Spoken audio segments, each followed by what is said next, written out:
यंदा देखील गणेशोत्सव आणि ईद मिलाद एकाच वेळी आल्याने दोन्ही समाजाने दोन्ही उत्सव एकोप्याने आणि शांततेत साजरे करावेत असा सल्ला नाशिक जिल्हा ग्रामीणचे पोलीस अधीक्षक बाळासाहेब पाटील यांनी येवल्यातील शांतता कमिटीच्या बैठकीत दिला। यावेळी उपस्थित जनसमुदायाला उद्देशून ते बोलत होते। मुस्लिम समाजाने या पार्श्वभूमीवर घेतलेला निर्णय निश्चितच अभिनंदनीय असून सामाजिक सलोख्याचा संदेश देणारा आहे। यामुळे येवले शहरात ईद मिलादचा जुलूस गणेशोत्सवानंतर 2 दिवसांनी निघणार असल्याचे मुस्लिम समाजाने नमूद केले।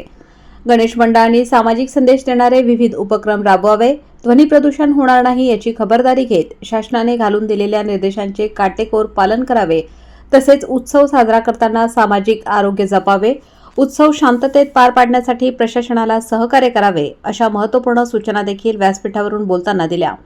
विविध पक्ष संघटनेचे पदाधिकारी, सामाजिक कार्यकर्ते, पोलीस पाटील, गणेश मंडळांचे अध्यक्ष यांची संयुक्त बैठक विंचूर रोडवरील माऊली लॉन्स येथे आयोजित करण्यात आली होती।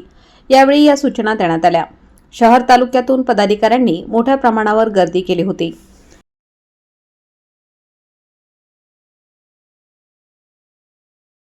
गणपती उत्सव आणि ईद हे अतिशय शांततामय मार्गाने आणि सुव्यवस्थितपणे पार पाडावे या दृष्टिकोनातून या ठिकाणचे शांतता कमिटीचे सदस्य, पोलीस पाटील, या ठिकाणचे प्रतिष्ठित नागरिक आणि प्रशासनातील वरिष्ठ अधिकारी यांच्यामध्ये समन्वय राहावा या दृष्टिकोनातून आजची बैठक घेण्यात आलेली होती। आणि याच्यामध्ये गणेश मंडळाच्या लोकांकडून किंवा या ठिकाणच्या शांतता कमिटीच्या सदस्याकडून अडचणीचे जे मुद्दे आहेत ते प्रशासनाने पूर्ण करणं आवश्यक आहे ते मुद्दे या ठिकाणी मांडले गेले। त्याच्यावर नियोजन हे प्रशासन निश्चितपणे भविष्यात करणार आहे। एकंदरीत आजच्या बैठकीचा उद्देश हा होता की येणारे जे सण उत्सव आहेत तर ते शांततामय मार्गाने या ठिकाणी पार पाडावे आणि अतिशय सकारात्मक वातावरण आहे। सर्वांनी या संदर्भात स्वतःहून पुढाकार घेऊन गावामध्ये विविध कार्यक्रमाच्या माध्यमातून हा गणेशोत्सव अधिकाधिक आकर्षक करून शांततामय मार्गाने कसा पूर्ण करता येईल या दृष्टिकोनातून आपले विचार व्यक्त केले।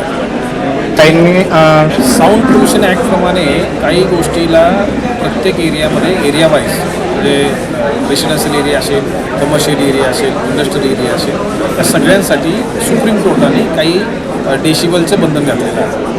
DJ किंवा इतर वाद्य याच्यापेक्षा किती डेसिबलचा आवाज येतो हा अत्यंत महत्त्वाचा आहे। त्या डेसिबलच्या वर कुठलाही आवाज जाता कामा नये।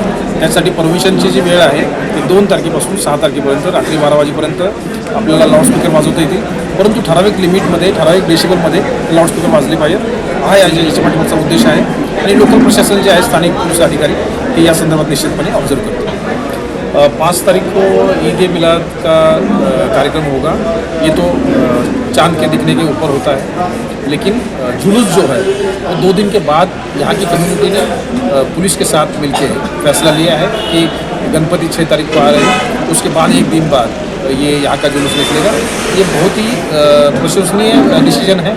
अब मैं इनका स्वागत करता हूँ और ये यहाँ के गांव की शांतता बनाए रखने के लिए यहाँ की कम्युनिटी ने ये डिसीजन लिया है। मैं उसका स्वागत करता हूँ और अभिनंदन करता हूँ।